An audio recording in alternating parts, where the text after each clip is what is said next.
നമ്മുടെ മലയാള സിനിമയ്ക്ക് ഒരുപാട് ആദ്യത്തെ പ്രത്യേകതകളുണ്ട്.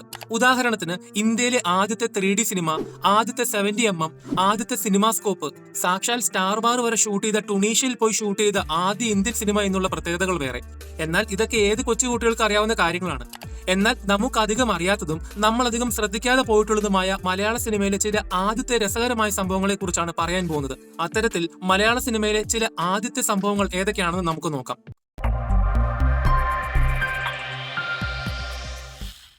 ഇപ്പോൾ മലയാള സിനിമകളിൽ ഒരുപാട് LGBTQ കണ്ടന്റുകൾ പറയുന്ന സിനിമകൾ വരാറുണ്ട്.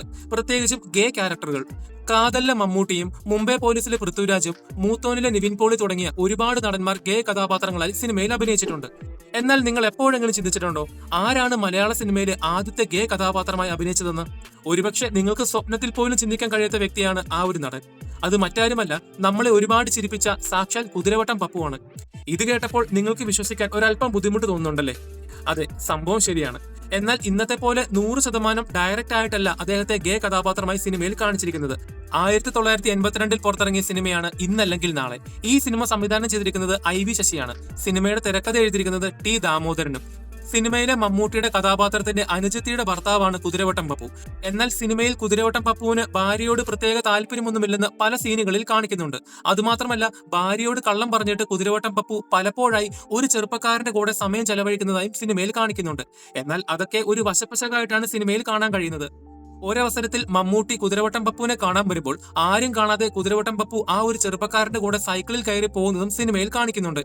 എന്നാൽ ഈ സിനിമ പുറത്തിറങ്ങിയ സമയത്ത് സിനിമയിലെ ഒരുപാട് രംഗങ്ങളും ഡയലോഗുകളും കട്ട് ചെയ്ത് കളഞ്ഞിട്ടുണ്ട്. അതിന്റെ കാരണം ഈ ഒരു ഗേ റെഫറൻസ് ആണ്. സിനിമയുടെ ആദ്യത്തെ പുറത്തിറങ്ങിയ പ്രിന്റുകളിൽ മമ്മൂട്ടി കുതിരവട്ടം പപ്പുവിന്റെ കൂടെയുള്ള ചെറുപ്പക്കാരനെ വഴക്ക് പറയുന്ന ഒരു സീനുണ്ട്. അതിൽ മമ്മൂട്ടിയുടെ ഡയലോഗുകൾ ഇവർ രണ്ടുപേരും ഒരു ഗേ ക്യാരക്ടറാണെന്ന് സൂചിപ്പിക്കുന്ന തരത്തിലുള്ളതായിരുന്നു.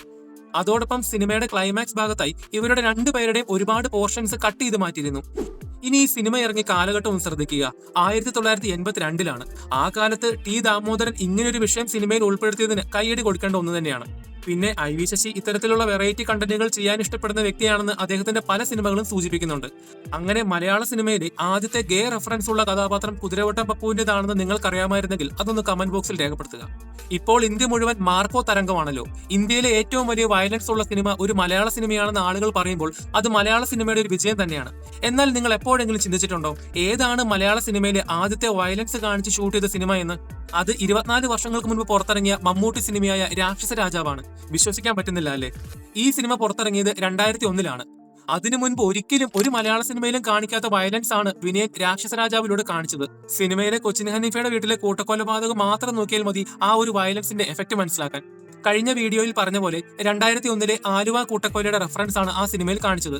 ഒരു വീട്ടിലെ കുഞ്ഞുകുട്ടി ഉൾപ്പെടെ 6 പേരെ അതിക്രൂരമായി കുത്തിയും വെട്ടിയും അടിച്ചും കൊല്ലുന്നതും ബ്ലഡ് ചീറ്റുന്നതും പിന്നീട് രക്തത്തിൽ കുളിച്ച് പലയിടത്തായി കിടക്കുന്ന ശവശരീരങ്ങളെല്ലാം മലയാള സിനിമയിൽ ആദ്യമായിട്ടായിരുന്നു കാണിക്കുന്നത്.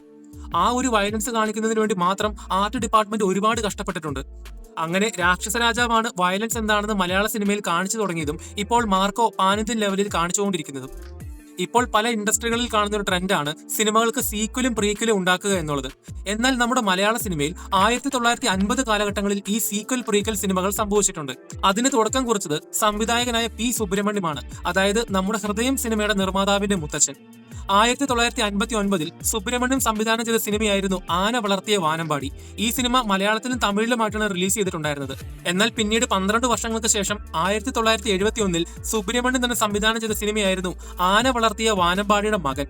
ഇതാണ് മലയാള സിനിമയിലെ ആദ്യത്തെ സീക്വൽ പ്രീക്വൽ സിനിമകൾ. ഈ 2 സിനിമകളും ഒരേ സമയം മലയാളത്തിലും തമിഴിലുമായിട്ടാണ് റിലീസ് ചെയ്തിട്ടുണ്ടായിരുന്നത്. എന്നാൽ നിങ്ങൾക്ക് എത്ര പേർക്ക് അറിയാം ഈ സുബ്രഹ്മണ്യം മലയാള സിനിമയിലല്ല സൗത്ത് ഇന്ത്യൻ സിനിമയിൽ ഒരു വലിയ മാറ്റം കൊണ്ടുവന്നിട്ടുണ്ട്. സുബ്രഹ്മണ്യം ഒരു കാലത്ത് ഭക്തിപടങ്ങൾ മാത്രം എടുത്തിരുന്ന ഒരു സംവിധായകനായിരുന്നു. അയ്യപ്പൻ, മുരുകൻ, ഗുരുവായൂരപ്പൻ തുടങ്ങിയ ഒരുപാട് ദൈവങ്ങളെ കേന്ദ്രമാക്കി അദ്ദേഹം ഒരുപാട് സിനിമകൾ സംവിധാനം ചെയ്തിട്ടുണ്ട്. ആ സിനിമകളൊക്കെ ഒരേ സമയം മലയാളത്തിലും തമിഴിലുമായി പുറത്തിറങ്ങിയവയായിരുന്നു. അദ്ദേഹത്തിന്റെ ഈ ഭക്തിപടങ്ങൾ പിന്നീട് സൗത്ത് ഇന്ത്യ മുഴുവൻ മൊഴിമാറ്റം ചെയ്തിറങ്ങാനും തുടങ്ങി. അതുമാത്രമല്ല, അദ്ദേഹം അയ്യപ്പനെ വെച്ച് ചെയ്ത ഭക്തിപടങ്ങൾ തമിഴ്നാട്ടിൽ റിലീസായതിനു ശേഷമാണ് തമിഴ്നാട്ടിൽ നിന്നും ഒരുപാട് അയ്യപ്പ തീർത്ഥാടകർ ശബരിമല ശബരിമലയിലേക്ക് വരാനുണ്ടായ ഒരു കാരണം. അതോടൊപ്പം അദ്ദേഹത്തിന്റെ സ്വാമി അയ്യപ്പൻ എന്ന സിനിമ ബ്ലോക്ക് ബസ്റ്ററായി അതിൽ നിന്നും കിട്ടിയ പൈസ കൊണ്ടാണ് ഇന്ന് ശബരിമലയിലെ ശബരിമല റോഡ് അദ്ദേഹം പണിതത്. അങ്ങനെ സുബ്രഹ്മണ്യം ഹിന്ദു ഭക്തി പടങ്ങൾ നിർമ്മിച്ച് ഹിറ്റാക്കി ഒരുപാട് കാശുണ്ടാക്കിയ സമയത്താണ് അദ്ദേഹത്തിന് ഒരു ഐഡിയ തോന്നിയത്, എന്തുകൊണ്ട് മറ്റൊരു മതത്തിലെ ഭക്തിപ്പടം എടുത്ത് ചെയ്തുകൂടാ എന്ന്. അങ്ങനെ ബൈബിൾ അടിസ്ഥാനമാക്കി ഒരു സിനിമ എടുക്കാമെന്ന് അദ്ദേഹം തീരുമാനിക്കുന്നു. എന്നാൽ ബൈബിൾ അടിസ്ഥാനമാക്കി ആരും ആ ഒരു കാലഘട്ടത്തിൽ ഭക്തിപ്പടം ചെയ്തിട്ടില്ലായിരുന്നു. അതിന്റെ കാരണം ബൈബിൾ കഥകൾ സിനിമയാക്കണമെങ്കിൽ ഒരുപാട് ലൊക്കേഷനിൽ പോയി ഷൂട്ട് ചെയ്യുകയും ഒരുപാട് വലിയ സെറ്റുകൾ ഇടുകയും ചെയ്യണമായിരുന്നു. അതിന് വലിയ തുക ചെലവാകുമായിരുന്നു. എന്നാൽ സുബ്രഹ്മണ്യം വലിയ റിസ്ക് എടുത്ത് തന്റെ മേരിലാൻഡ് സ്റ്റുഡിയോയിൽ സെറ്റ് ഇട്ടിട്ട് ഒരു ക്രിസ്ത്യൻ ഭക്തിപ്പടം നിർമ്മിക്കുന്നു. അതാണ് 1963 പുറത്തിറങ്ങിയ സ്നാപക യോഹന്നാൻ എന്ന സിനിമ. ഈ സിനിമയാണ് മലയാളത്തിൽ ആദ്യമായി ബൈബിൾ അടിസ്ഥാനമായി പുറത്തിറങ്ങിയ സിനിമ. ഇതിൽ സ്നാപക യോഹന്നാനായി അഭിനയിച്ചത് ജോസ് പ്രകാശ് ആണ്. ജോസ് പ്രകാശിന്റെ കരിയറിലെ ഏറ്റവും മികച്ച കഥാപാത്രങ്ങളിൽ ഒന്നായിരുന്നു ഇത്. അതോടൊപ്പം പ്രേം നസീർ ഈ സിനിമയിൽ ജൂലിയസ് ആയി അഭിനയിക്കുകയും ചെയ്തിരുന്നു.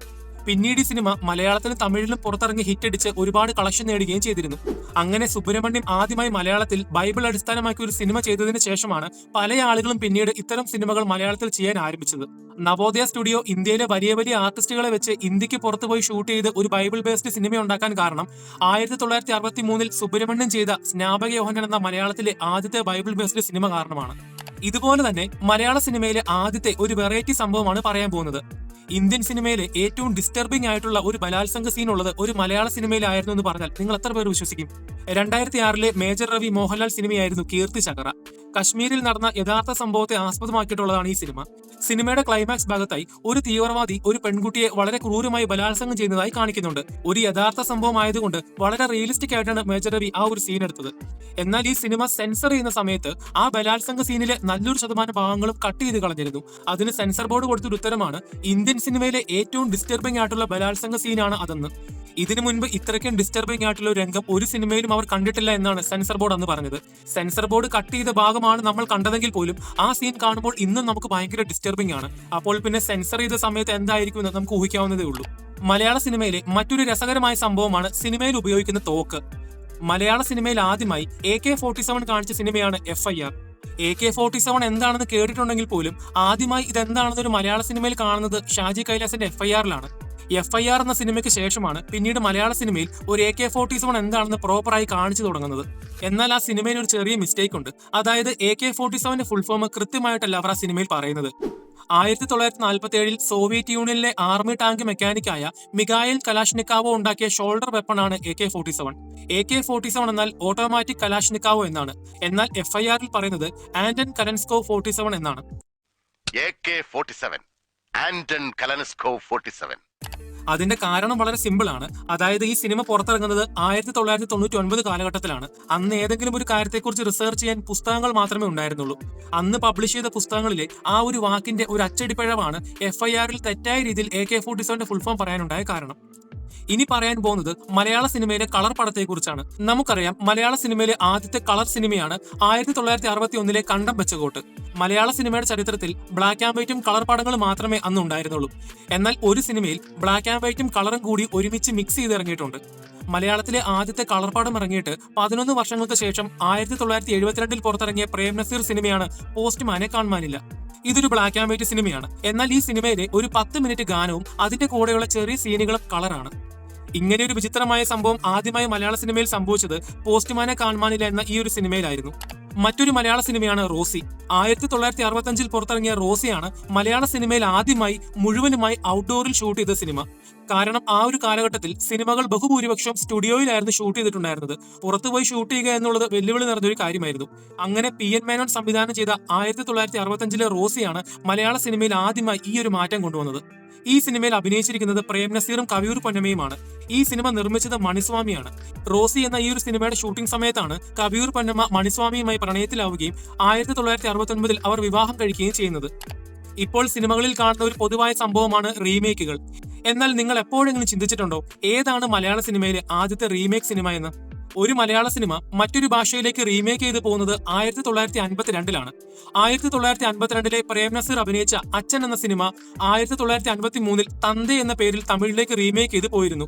തമിഴിലും പ്രേം നസീർ ആയിരുന്നു ആ സിനിമയിൽ അഭിനയിച്ചത്. ഇതാണ് മലയാളത്തിൽ നിന്നും പുറത്തേക്ക് റീമേക്ക് ചെയ്ത് പോയ ആദ്യ മലയാള സിനിമ. ഇനി മറ്റൊരു ഭാഷയിൽ നിന്നും മലയാളത്തിലേക്ക് ഇങ്ങോട്ട് റീമേക്ക് ചെയ്ത ആദ്യ സിനിമയും മറ്റൊരു പ്രേം നസീർ സിനിമയാണ്. 1955 തമിഴിൽ പെണ്ണരസി എന്നൊരു സിനിമയുണ്ടായിരുന്നു. 10 വർഷങ്ങൾക്ക് ശേഷം 1965 മുതലാളി എന്നൊരു പേരിൽ മലയാളത്തിലേക്ക് ആ ഒരു സിനിമ റീമേക്ക് ചെയ്തിരുന്നു. ചുരുക്കി പറഞ്ഞാൽ മലയാള സിനിമയിലെ ആദ്യത്തെ പുറത്തേക്കുള്ള റീമേക്കും മലയാളത്തിലേക്കുള്ള റീമേക്കും നസീർ സാറിന്റെ സിനിമകളാണ്. എന്താലേ. അവസാനമായി പറയാൻ പോകുന്ന സിനിമയാണ് 2009 മമ്മൂട്ടി ജയരാജ് സിനിമയായ ലൗഡ് സ്പീക്കർ. മലയാള സിനിമയിൽ ആദ്യമായി സിംഗ് സൗണ്ട് ഉപയോഗിച്ചത് ഈ ഒരു സിനിമയ്ക്ക് വേണ്ടിയാണ്. സിംഗ് സൗണ്ട് എന്ന് വെച്ചാൽ ഡബ് ചെയ്യുന്നതിന് പകരം ഷൂട്ടിംഗ് സമയത്ത് ലൈവായി സൗണ്ട് റെക്കോർഡ് ചെയ്യുന്ന ഒരു പ്രോസസ്സാണ്. എല്ലാ സിനിമകളും അങ്ങനെ ചെയ്യുന്നില്ലെങ്കിൽ പോലും ഇപ്പോൾ ഇറങ്ങുന്ന പല സിനിമകളിലും സിംഗ് സൗണ്ട് ഉപയോഗിക്കാറുണ്ട്. വീഡിയോ നിങ്ങൾക്ക് ഇഷ്ടപ്പെട്ടെങ്കിൽ ചാനൽ സബ്സ്ക്രൈബ് ചെയ്യുന്ന കാര്യം ഒന്ന് പരിഗണിക്കുക. അതോടൊപ്പം നിങ്ങളുടെ വലിയൊരു അഭിപ്രായങ്ങൾ കമന്റ് ബോക്സിൽ രേഖപ്പെടുത്തുക. അപ്പോൾ അടുത്തൊരു വീഡിയോയുമായി വരുന്നത് വരെ ബൈ.